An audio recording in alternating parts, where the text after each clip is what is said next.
Биздин максат жаңы Кыргызстанды куруу деген уран. Жаңы Кыргызстан өткөн тарыхына сыймыктанган, бүгүнкү жашоо турмушуна канааттанган, келечегине оптимизм менен караган эркин жарандардын өлкөсү болууга тийиш. Мына ушундай улуу максаттарга умтулууда өтөгөн эмгеги менен өзгөчөлөнгөн жарандарыбыздын ак кызматын өз учурунда татыктуу баалоо келечекте дагы негизги иш милдеттерибиздин бири болуп кала берет, деди президент мамлекеттик сыйлыктарды тапшыруу аземинде сүйлөгөн сөзүндө. Кудай буюрса, быйыл мамлекетибиздин экономикалык абалын көтөрүүгө өзгөчө басым жасап, экономикалык долбоорлорго маани берип турган чагыбыз. Өзүңүздөр билесиздер, экономика тармагы абдан кеңири тармак. Жапа тырмак иш кылып, жабыла көтөргөн иш жеңил деген принцип менен баарыбыз кол кабыш кылсак, көздөгөн максатыбызга жетебиз деп ойлойм.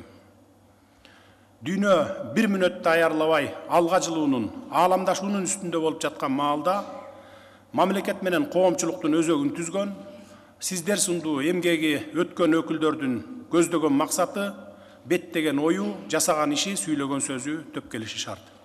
Ал үчүн урагыс биримдигибиз, бири-бирибизге бекем ишеничибиз, чын дилден сый урматыбыз өтө маанилүү. Урматтуу сыйлык ээлери, айтайын дегеним, баарыбызга биримдикти жана ынтымакты сактап, жапа тырмак иш кылсак, бабалар мурастаган мамлекеттүүлүгүбүздү, көз жоосун алган касиеттүү жерибизди, ага төрт тарабы шай келген нускалуу элибизди өнүктүрүп өстүрүп кетүү мүмкүнчүлүгүн туура пайдалана алабыз.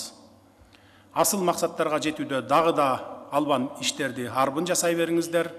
Кыргызстан сиздер менен сыймыктанат. Дагы бир жолу алган сыйлыгыңыздар кут болсун, бар болуңуздар.